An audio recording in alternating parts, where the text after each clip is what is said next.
Relation between R and F, relation between focal length and radius of curvature. ഞാൻ നേരത്തെ പറഞ്ഞു ആദ്യം തന്നെ നമ്മൾ റേ ഡയഗ്രാം വരയ്ക്കണം. റേ ഡയഗ്രാം വരയ്ക്കുമ്പോൾ ശ്രദ്ധിക്കേണ്ട കാര്യം, ആദ്യം നമ്മൾ വരയ്ക്കേണ്ടത് ഈ കോൺകേവ് മിററാണ്. ഈ വരച്ചിരിക്കുന്നത് മിറർ ആണ്. ആദ്യം നമ്മൾ വരയ്ക്കേണ്ടത് മിറർ. അപ്പോൾ ഡയഗ്രാം നമ്മൾ ഓൾറെഡി ഫിനിഷ്ഡ് ഡയഗ്രാം ആണെങ്കിലും വരയ്ക്കുമ്പോൾ ശ്രദ്ധിക്കുക, ആദ്യം കോൺകേവ് മിറർ വരച്ചു.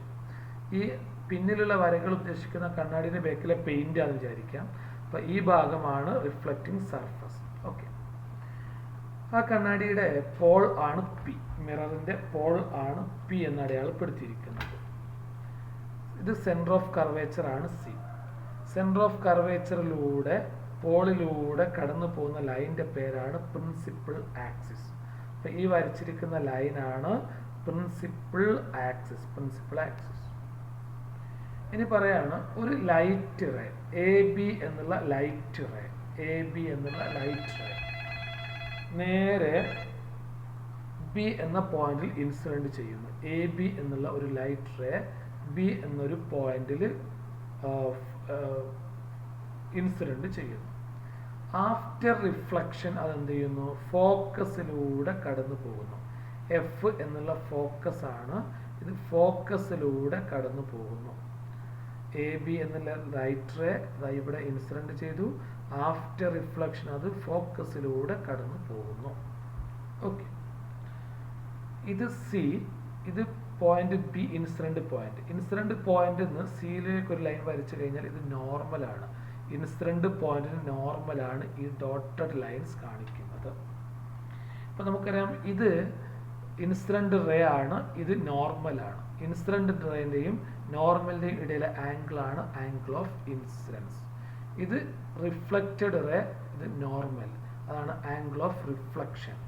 അപ്പോൾ ഇവിടെ നമുക്കറിയാം ആംഗിൾ ഓഫ് ഐ അല്ലെ, angle I is equal to angle R, അല്ലെങ്കിൽ angle of incidence is equal to angle of reflection. Angle of incidence is equal to angle of reflection എന്ന് പഠിച്ചിട്ടുണ്ട്, ലോസ് ഓഫ് റിഫ്ലക്ഷൻ. സോ ഇത് തീറ്റയാണെങ്കിൽ ഇതും തീറ്റയായിരിക്കും. Okay, ഇനി നോക്കി കുട്ടികളെ, ഇതൊരു ലൈൻ, ഇതും പാരലൽ ലൈൻസ് ആണ് പറഞ്ഞു. ഈ ലൈൻസ് എ ബിയും ഈ സി ഡിയും പാരലൽ ലൈൻസ് ആണ്. അതിനെ ക്രോസ് ചെയ്യുന്ന ഒരു ലൈൻ ആണ് ഈ ഡോട്ടർ ലൈൻസ്. ഈ ആംഗിൾ തീറ്റയാണെങ്കിൽ ഇതും എന്തായിരിക്കും? തീറ്റ ആയിരിക്കും. ഈ ആംഗിൾ തീറ്റയാണെങ്കിൽ ഇത് തീറ്റ ആയിരിക്കും. അതാണ് ഞാൻ പറഞ്ഞിരിക്കുന്നത്. ഓക്കെ, അപ്പോൾ അടുത്തൊരു കാര്യം, അപ്പോൾ ഇത് ഈ ഒരു കാര്യത്തിൽ ഈ തീറ്റയും ഇത് തീറ്റയും പറഞ്ഞു. ഇനി വേറെ ലൈനാണ് ഈ കാണുന്നത്. ഈ ബി എഫിലൂടെ പോകുന്ന ഒരു ലൈൻ എന്ന് പറയുന്നത് കണ്ടോ, ഈ ലൈൻ, ഇത് ഈ പാരലൽ ലൈനെ കട്ട് ചെയ്യുന്ന ലൈനാണ്. അപ്പൊ ഇവിടുത്തെ ആംഗിൾ എത്രയാണോ അതായിരിക്കും ഇതിവിടെ ഉണ്ടാവുക. ഇവിടെ ഇത് തീറ്റയും ബാക്കി തീറ്റയുമാണ്. ടോട്ടൽ എന്ന് പറഞ്ഞാൽ എന്താ? തീറ്റ പ്ലസ് തീറ്റ, 2 തീറ്റ ഉണ്ടാവും. ഈ ഭാഗത്തെ ടോട്ടൽ ആംഗിൾ 2 തീറ്റ ഉണ്ടാകും. ഈ ഭാഗത്തെ ടോട്ടൽ ആംഗിൾ 2 തീറ്റ ഉണ്ടാകും. അങ്ങനെ ആകുമ്പോൾ ഈ ആംഗിൾ എത്ര ഉണ്ടാകും? 2 തീറ്റ ഉണ്ടാകും. അത്രയാണ്. പിന്നെ ഡയഗ്രത്തിൽ പറയുന്നത് പോളിൽ നിന്ന് എഫിലേക്കുള്ളതാണ് ഫോക്കൽ ലെങ്ത്, അതായത് പോളിൽ നിന്ന് സിയിലേക്കുള്ളതാണ് radius of curvature. Okay, from A B C D, from B C D, ഈ right angle triangle B C D, ഇതിൽ തീറ്റ ടാൻ തീറ്റ എടുക്കുന്നു. Tan theta is equal to opposite side by adjacent side, B D divided by C D. അതാണ് എഴുതിയത്.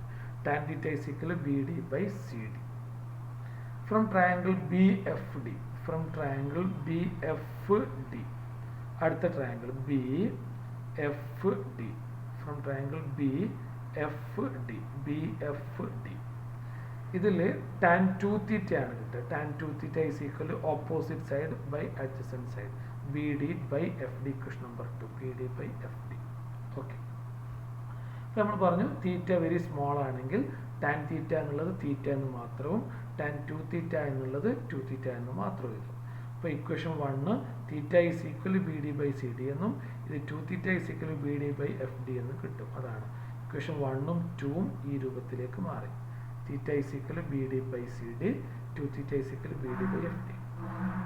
ഇപ്പോൾ കുട്ടികൾ നോക്കി 2θ എന്ന് പറയുന്നത് എന്താ BD/FD. BD/FD എന്ന് പറയാൻ 2θ ആണ്. അതൊന്നുകൂടി ഞാൻ ഇവിടെ എഴുതി വെച്ചു. BD/FD അതാണ് 2θ. 2 into θ. θ എന്ന് പറയാൻ എന്താ ഇവിടെ നോക്കി θ എന്ന് പറയാൻ BD/CD ആണ്. അപ്പോൾ ഇവിടെ 2 into θ എന്നല്ല ഉള്ളത്, 2 into θ എന്നല്ല ഉള്ളത്. അപ്പോൾ 2 into θക്ക് പകരം എന്ത് എഴുതി BD/CD. തീറ്റയ്ക്ക് പകരം നമ്മൾ എന്ത് എഴുതി BD/CD എഴുതി. തീറ്റയ്ക്ക് പകരം BD/CD എന്ന് എഴുതി. ഈ BDയും ഈ BDയും ക്യാൻസൽ ചെയ്തു. ഈ BDയും ഈ BD ക്യാൻസൽ ചെയ്യുമ്പോൾ 1/FD is equal to 2/CD എന്ന് കിട്ടും. 1/FD is equal to 2/CD എന്ന് കിട്ടും. ഇത് ക്രോസ് മൾട്ടിപ്ലൈ ചെയ്ത് കഴിഞ്ഞാൽ CD is equal to 2FD എന്ന് കിട്ടും. CD is equal to 2FD. അപ്പോൾ ഞാൻ നേരത്തെ പറഞ്ഞ പ്രകാരം ഇതെന്താണ്, ഈ ലെങ്ത് പോളിന്ന് എഫിലേക്കുള്ള ലെങ്ത് ഫോക്കൽ ലെങ്ത്തും ഇത് റേഡിയസ് ഓഫ് കർവേച്ചറും ആകുമ്പോൾ FD is equal to F എന്നും CD is equal to R എന്നും കിട്ടുമ്പോൾ ഈ ഇക്വേഷനിൽ R is equal to 2F എന്ന് കിട്ടും. R is equal to 2F. R is equal to 2F. It is the relation between focal length and radius of curvature.